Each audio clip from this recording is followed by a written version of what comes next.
I welcome Kaf Bey, and she will take from here. Thank you. Thank you. Thank you, Kay. An interesting one here. So I'm going to build into it. I'm going to explain to you what holistic testing is. It's not just named because we are called holistic email marketing. It is named holistic testing because it is a holistic way of testing. It's very, very simple.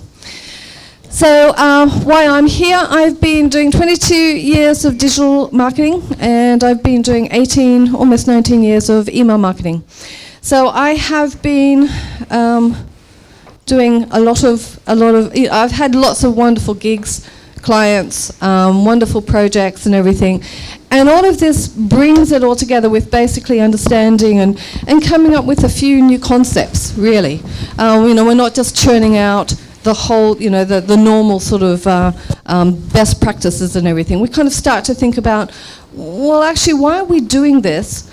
And why aren't we doing this? And doesn't this make sense? So therefore, we actually then get to test it, put it forth, and see if it works. And this is one of the ones that does work. In fact, most of them do, but anyhow.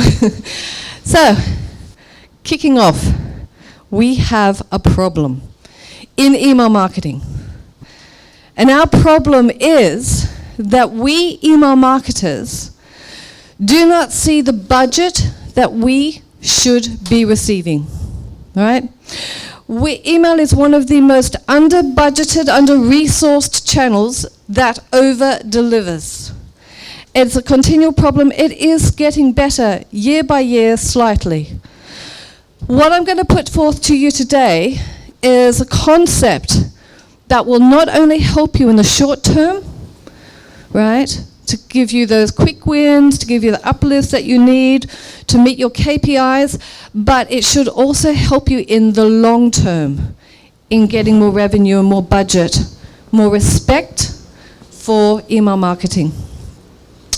So, I put together two different charts from two different sources.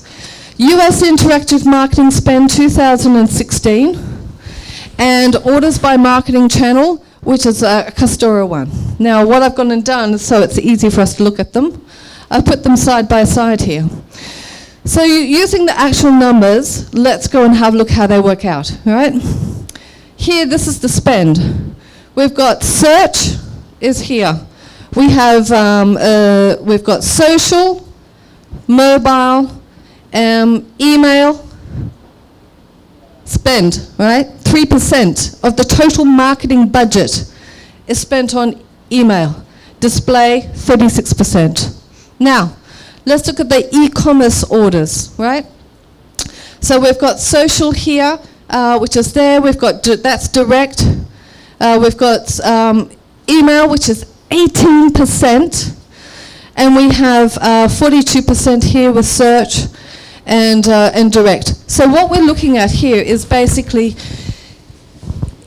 do I have that one there? Yes. Put them all together. The difference is email is on the positive 15.1% up. Search is minus 1.69%. Now that's combining both PPC and organic search. Social is minus 5.2%. And so this, I'm talking about minusing, the spend versus the e-commerce, the actual budget. And then we've got the display. So we can see that email is delivering the goods. Yet we are not getting the kudos, we are not getting the budget, we're not getting the resources, we're not getting the recognition for it. So what I've come up with is a great solution, holistic testing. So, and even with all of that, so let's go back here again, 15.18%, and that's even with attribution not being accurate. So this is, every year the DMA UK actually perform this great study, and what it is it asks the consumers what are the key actions that you will be taking when you receive an email that's favorable to you, one that you like, right? So we've got here, I won't go through it in detail, but 57% save the email for later. 48% bear the information in mind for later. 47% go to the website via another route. None of those are immediate clicks. None of those are going to be going towards that actual e-commerce orders, because we tend to be, doing short-term attribution. So, go and compound then that 15.8% surplus that we have with that. We are definitely, because we are also one of the most under-attributed channels. So, what if I were to tell you, though, that, like I said, you can not only benefit in the short term by getting better results, by getting optimized emails and programs, but also win in the long term by getting more recognition, more attribution, more resource for your email marketing department, which will end up meaning that instead of you having to do the boring day-to-day stuff, you can then start to do the clever things. You can start to leverage all the AI, the machine learning that's happening. You can start to do the strategy. You can start to actually understand about the psychology of email, or psychology of the consumer's mind, and start putting that in and start making your emails even better than they currently are. So it's going to free up your time. Now, in my mind, that is great. That's really a victory to us if we can achieve that. So, we can do our little moon dance. Let's get started and have a look at this then, how we can be doing it. So, first of all, let's go and have a look at, because remember the subject is holistic testing. So why actually do we want to be testing, right? Why do we want it? Why can't we just send out our emails based on our gut, based on our subjective opinion? We know our product, we know our audience, right? Doesn't always work, does it? So one of the reasons why we want to test is not only to find out, is the winner A or B, but we also want to be finding out what resonates best with our audience. What makes them tick? So, if we just test to get the result of A or B, then what we're doing is we're testing for a short-term win. There's nothing wrong with that.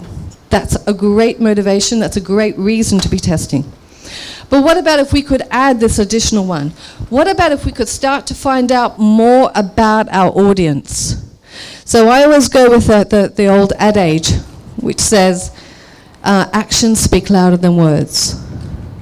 Surveying your audience is great, okay? But when people are surveyed, they tend to mindfully give you answers that they aspire to, right? Or, this is something that they've thought of up here, as opposed to if they're clicking, they're actually, this is more this part, and it's the intuitive, it's the emotion, it's the deep inside, it's the subconscious that actually makes most of our decisions. So that's who we want to be surveying, right? We don't want to be surveying this, we want to be surveying this, because that's when we're going to get the true answers. Hence why we should be testing every single email. We should be treating every single email that we do as a survey. Really, really simple. So if we can actually find out then what actually motivates our audience, what actually makes them tick, what really tickles their fancy, we're going to start to find out more about them, and we're going to actually increase, so we're going to be implementing it, not just in that A-B split test. We're not going to be isolating the results to that one test. We're going to be running it out throughout all of our tests. We're going to be running it out throughout all of our email programs. We're going to be actually understanding that this is a real factor, all right? So we're going to go and have a look at how we can be doing that. Because the bottom line is that if we keep on having the same old thinking, do you know what? We're going to end up with the same old results. And that's why we really need to be starting to think, okay, let's step out of the box. Let's start doing something different. And let's see if we can get better results because of it. So, what we currently do, and you can go and have a look at any of that, email marketing census from e-consultancy, they've found it as well, and there's so many reports out there. The majority of marketers don't have time to do testing. If they do testing, they'll be doing ad hoc testing. That's my name for it. Ad hoc testing is something where you actually just go, I think we'll test this, and then, oh yeah, we can test that. Okay, great. So we've got our A and we've got our B. There's no reasoning behind it, there's no data behind it, there's no hypothesis or anything. It's literally throwing out two things and seeing how they run up against each other. So random occasional test of a factor with the aim of determining which version, A or B, delivers the best result. No methodology or hypothesis is used. Here's an example, and those reports will also show you that the most popular test that is going to be done will be the subject line, which in some ways is good, because if you think about it, if your subject line doesn't reach and resonate with your audience, there's very little chance that they're actually going to be actioning it. So, marketer says, let's test the subject line. Her control is something very similar to what she always does. Okay? Our sale is on now, get 15% off today. Now, she goes, oh, okay, so how can we, twist that around? Well, okay, our sale is on today, get 15% off now. So she's literally just swapped two words around. As painful as this is to see, it's actually a very popular test. Now, one of the things is, the results won't be very valid. You'll end up, because it's so similar, that when there's no hypothesis behind it, statistically, the results probably won't vary very much at all. So you'll end up having with two results like this, and you won't end up having a winner. What ends up happening then is that discouragement sets in. It's not even worth testing. I keep testing and I'm just getting, there's no solid result. Why do I even bother? I'm going to stop. That's one of the problems with doing ad hoc testing. And like I said, this is the most popular form of testing that we do within email marketing. Now let's go and have a look at a more scientific way of testing.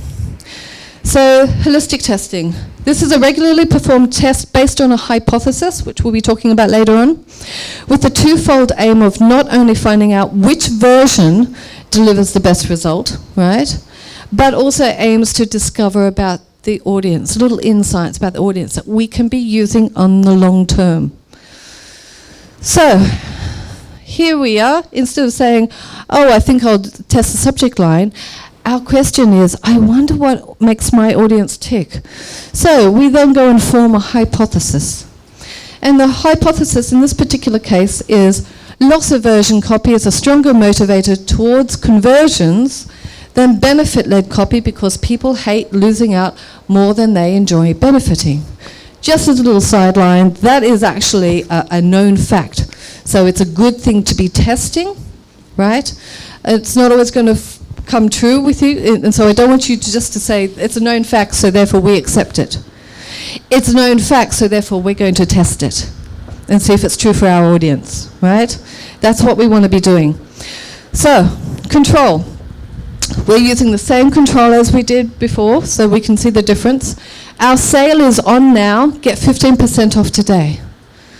Variant, 15% off today only, don't miss out. Okay, incredibly similar, but because we've gone in and we've gone and made it a little bit different, we've actually given it a benefit-driven versus a loss aversion driven. You're more likely, you're now targeting this versus this, and so you'll be getting different results.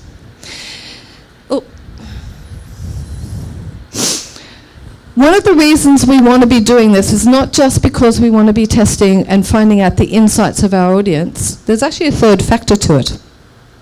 This is where it gets really good. This is where it comes into actually increasing our budget for email marketing.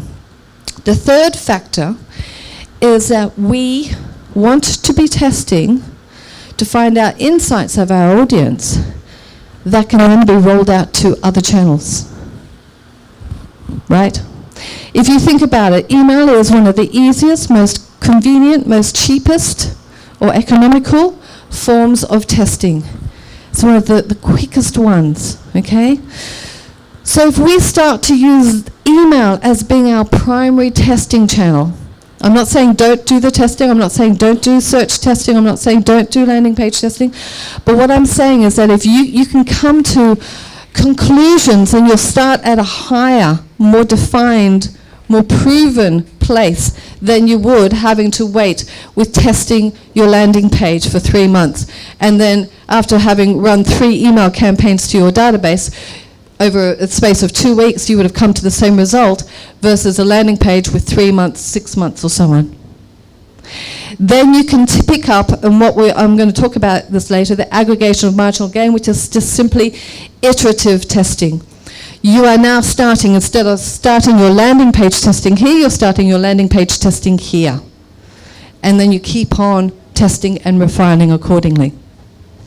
Because all this is talking about is understanding our audience and what is it that we can find out that motivates them, that we can be using within not only our email program but our other channels. Because at the end of the day, who makes up our email database? Our target market, right? That's who we're testing. That's who we're sending an email to. That's who we're asking a survey, albeit a subliminal survey as such, because we're not overtly asking them, we're just offering it to them and seeing how it resonates with them. Right? Remember, actions speak louder than words. There we go. So, I've got a couple of little tweets here that if you wanted to do any tweeting, you can. I've made your life easy for you.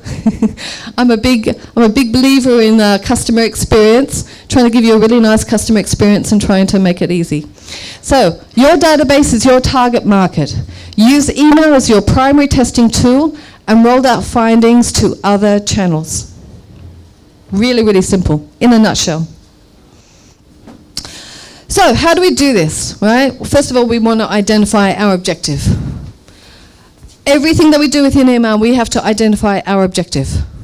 Speaking at a conference yesterday to a big telecoms company in Rhode Island, and one of the things that was very, very clear was they don't actually identify their objectives before they send emails. And so therefore they are sending actually even ad hoc emails. They're ticking things off, they're doing it, they've done it, done and dusted. But has it actually achieved their objective? Well, who knows, because they're not even too sure what their objective is. So first of all, we want to identify what our objective is for testing, right? One of the things here is this. I'm going to just walk you through very quickly the testing objectives for an ad hoc test and for a holistic test. So the ad hoc test, just to reiterate, its objective is to gain an immediate uplift on an email campaign. The holistic testing objectives gain an immediate uplift on an email campaign. Cool. Gain insights into your customers that can be used with your other channels and increase revenue across the board. It's a difference, right? This is why you need to go with the holistic approach, because not only is it going to be giving you better results here and the now, but it's also going to be giving you revenue and further budget for the channel. And then make email channel the main channel for testing and bring in that additional budget. So, number 2, have a desire to learn about your audience. We're always wanting to know more about our audience. And I think this is all about where email marketing is going. Because we are a push channel, we tend to be very brand-centric. We tend to go, well, I'm going to push out our message, our products, our features, all about us. Email now is actually being seen as being a very valuable channel. The consumers see it as being a valuable channel. So what we want to do is we want to make our messages all about them. We want to make it so that they resonate with them. So it's all about finding out. We know what works for us. We know what we want to say. What is it that they would like to hear from us, right? So this is what we're wanting to find out, and we're wanting to do this via testing. So test strategic issues such as pain points or business challenges as well. Ask yourself, what makes my audience tick? Yeah. Number 3, we want to identify the question that you're trying to answer. So a little hint here. It could be, something as a pain point or a business challenge. Or it could be just something that maybe you actually have read a psychology paper somewhere, or maybe you've read something that sounds really interesting. Great, go and test it. So that then becomes the question that you're trying to answer. And what you do then is you create a hypothesis based upon that. And the hypothesis is going to be centering around three main things: the presumed problem, the proposed solution, and the anticipated result. And the key factor here is why. That why is going to be what you're going to be carrying forth and what you're going to be then learning from and carrying through to your other channels.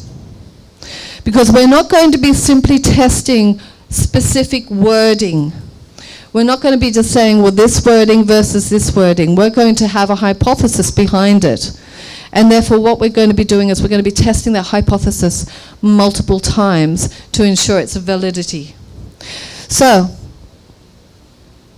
a hypothesis can be proved or disproved. Basically, what it means is that I think that by making this change, it's going to have this effect. And the answer is going to be yes or no, right? This is true or this is false. And then the because, the all-important because that's the takeaway, right? That's what you're going to be carrying over to the other channels. And also to your future email campaigns too. So I just threw together these examples of some hypotheses that you could be using within email. An emotional question will generate more sales than a directive question. Now, the factor, this is the tricky bit too, because who here has been taught that when testing email you can only ever test one factor at a time? Absolutely, right? And it's very true. If you are testing specific wording, right? If you are testing just an orange button, then you don't want to be testing an orange button and a subject line. However, when you're using a hypothesis, you can test multiple factors. So if your hypothesis, remember we're talking about the loss aversion versus benefit? So let's go with that one. So if it's a loss aversion one, we could actually have a loss aversion subject line. We could have a loss aversion call to action. On the landing page, we could have a loss aversion title, right? And even the benefit could be skirted towards the loss aversion. So what we're talking about here is that altogether, all of these multiple factors are helping to support that one hypothesis. Now, this is very, very different, okay, to what you have. And what you've been taught previously is absolutely and utterly valid, particularly when you're doing ad hoc testing. But if you're actually having a hypothesis which is talking about testing a motivation, then you can be doing it this way. Does that make sense? Yep. Cool. So back here again. So factor tested. Emotional question will generate more sales than a directive. Statement, subject line, call to action, title, copy. We could be testing all of those. So essentially, you might end up with what people could call a multivariate test, but it's not a multivariate test. Multivariate test is, again, kind of like random and versus random. We're talking here, yes, you are testing multivariants as such, or multi-factors, but it's all supporting the one hypothesis. And then, this is the beautiful bit, website, landing page, banner ads, PPC ads, social media, retargeting ads are all the channels that you can be rolling those results out to.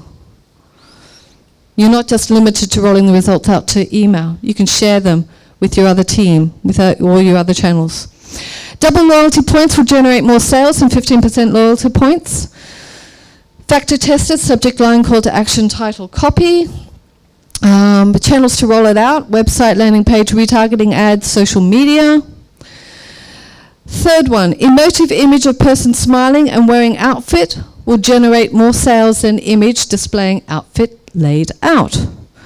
Well, what factor are we going to be testing? Image, right? So there's only the one factor there. But the channels to roll it out, website, landing page, banner ads, social media, retargeting ads. So So does that all make sense? It's almost logical, isn't it? So we want to select then the factor to test, right? So like I said, it could be multiple. When you use a hypothesis to test email, you're not restricted to testing the same element. The hypothesis stands, right? Because that's what you're testing, for the hypothesis. You're not testing factors. So you're not saying, I'm going to test a call to action today. You're saying, I have a question, a burning question, and I'm going to create a hypothesis, and I'm going to test that hypothesis using whatever elements and factors that I need to test to support it. Identify your success metric. This is absolutely crucial. Too often we tend to be testing and basing our results on top of funnel metrics, opens, clicks, the easy accessible ones, the ones that are quick to hand and everything. Too many tests that I've seen, so if you think about it, I know Deborah was talking about micro conversions and everything, I just walked in at the end, but basically they're kind of like the top of funnel metrics. They're the little micro conversions, but because they're a micro conversion, that doesn't necessarily mean that they're the final conversion. Just because they actually convert at that stage doesn't mean they're going to end up continuing down and converting at the crucial point. So this is why you need to be identifying your metric of success. Not just going with the easy one, the most convenient one, the opens and the clicks, but the real one, the one that's going to support your objective. So if your objective of the campaign is actually to increase conversions, to increase downloads, say your B2B, increase downloads of a white paper, then you're not going to you will be measuring the opens, you will be measuring the clicks, but your ultimate KPI, your ultimate success metric will be downloads, and that's what you'll be basing the test on. Yep. Okay, so here's an example. This is a shopping cart reminder. So version A, reminder, item saved in your cart, shop now for an extra 10% off. Version B, come back and save an extra 10%. So we've got the same offer, 10% off, right? A, increased total orders by 21%, not shabby at all. And it increased revenue by 35%, even though A actually had a lower open rate, right? 10.5% lower open rate than B. So let's just recap that. A had a 10% a lower open rate than B, yet it actually increased revenue by 35%. It targeted the right audience. And this is why those little top of funnel metrics don't always work. Yep. So always make sure that your success metric matches your actual objective for that campaign. Okay, step 7, analyze and learn. Create a test plan. Don't leave it all to your memory. Try and have this fantastic resource that you can share with your team. They can add to it, they can learn to it, they can say, wait on, I'm wanting to find this out. Didn't we test this? I wonder if that still stands. The economy now has just changed, right? Brexit's looming. I wonder if that is going to be impacted. Let's go and test it again. Right? So if you have that record, standing record, not only are you going to be able to write everything down, learn from it for the here and the now, put it out to all your other channels, but you can be learning for yourself as well, going forward and seeing, do we need to be retesting that hypothesis? Does it still stand true for the now? So some metrics to be including within your test plan. Depending on if you're B2B, B2C, e-commerce, they will vary. But the general ones, total sent, open rate, click to open rate, because these are all great indicators. There mightn't be great success metrics. However, if you're a publisher and you are paid, on opens, great. That's your success metric right there.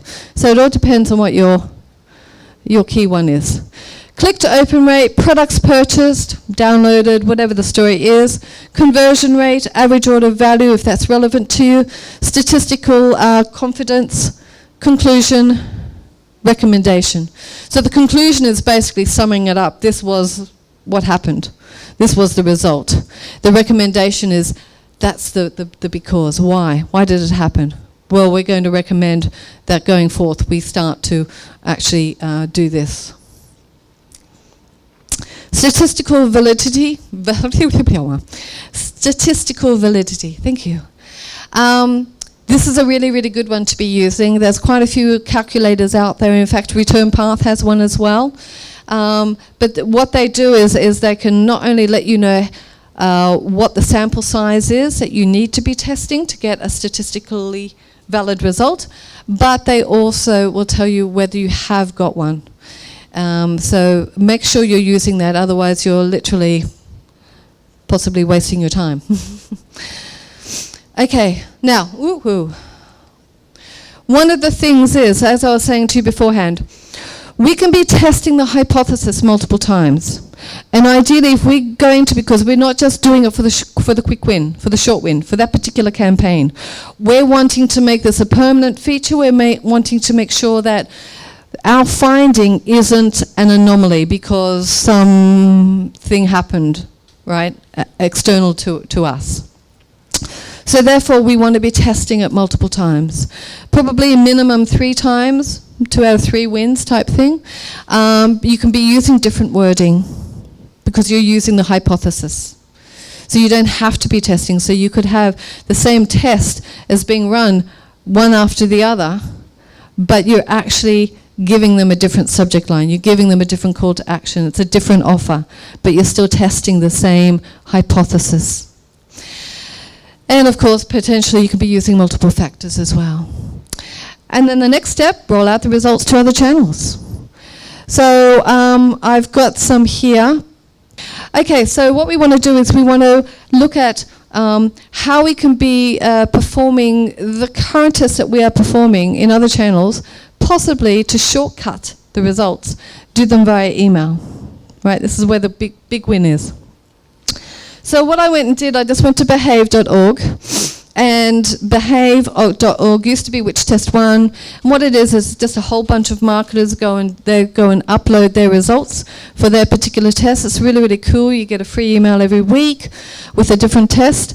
And I went and had a look at those and said, okay, so what can we do with these ones? So this is an email. Hypothesis. Informational subject line will deliver more conversions because a mortgage is a serious and lengthy decision-making process. So they were wanting to know, urgency, that loss aversion factor, scarcity, that's really trendy. We've just seen examples, right? And we can't open up our inbox without saying, don't miss out. We're saying, in the subject line, don't miss out, don't miss out.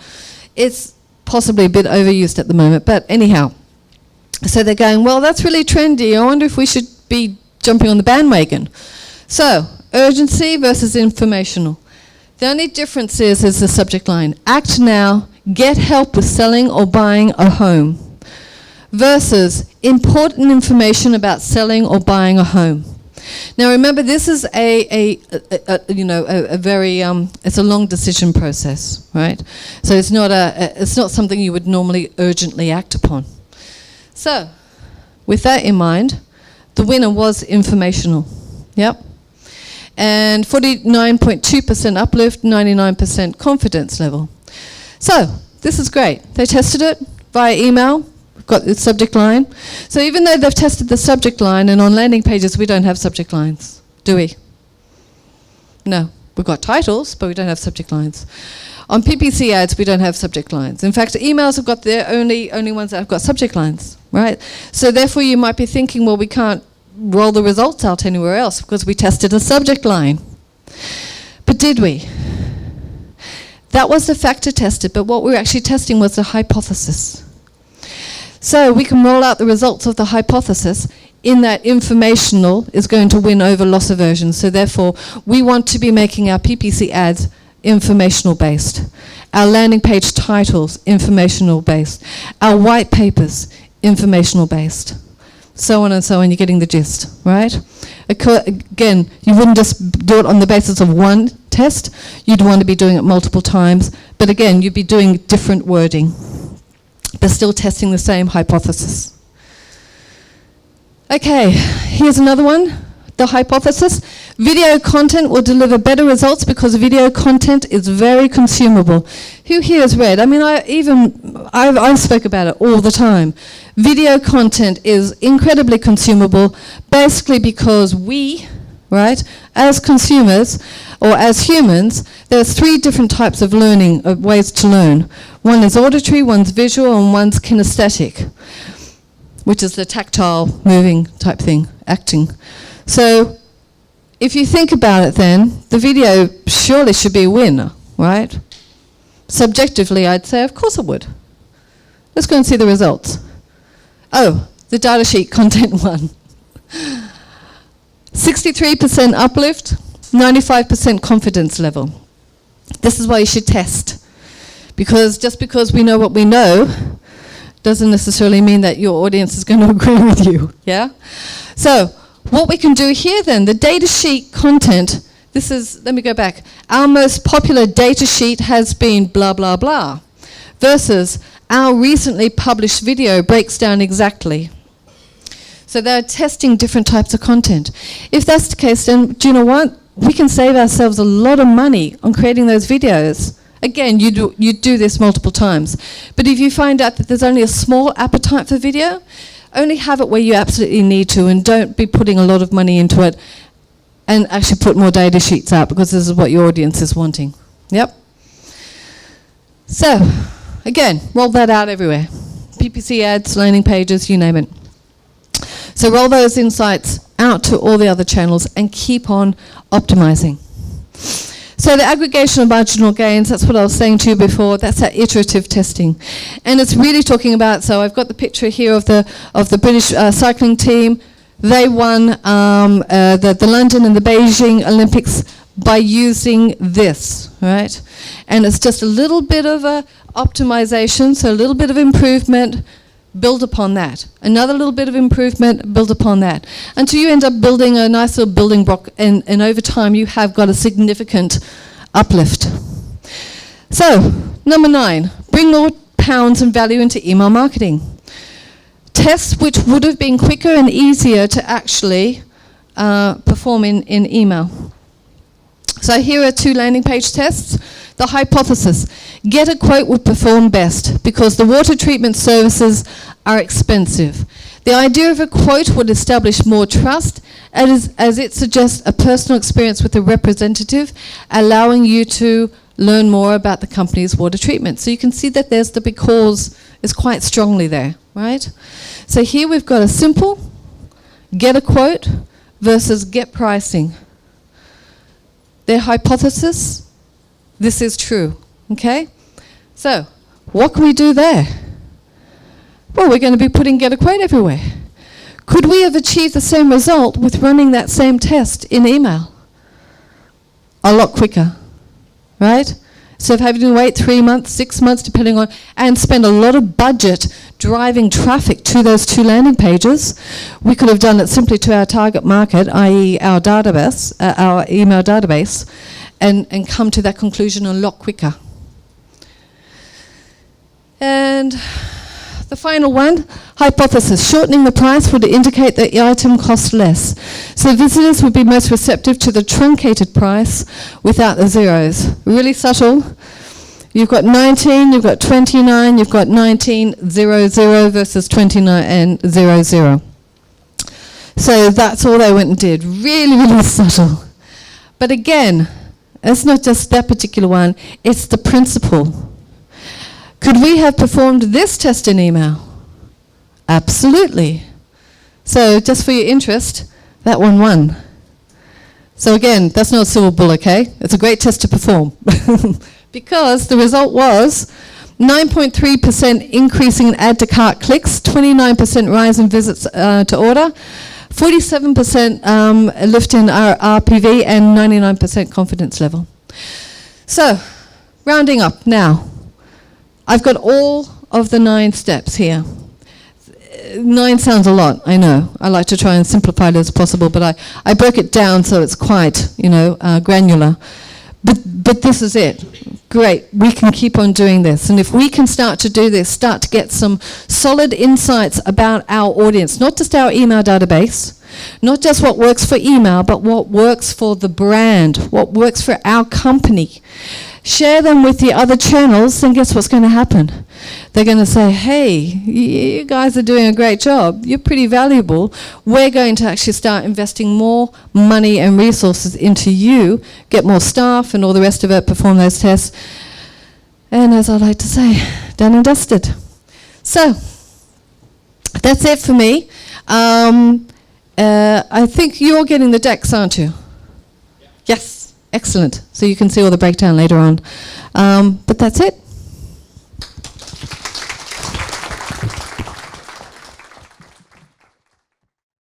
Hi, thanks so much. I really enjoyed that. You used loss aversion as one example. Have you taken that mainly from behavioural economics? And therefore, if it was from behavioural economics, one could assume that all of those would apply to this scenario?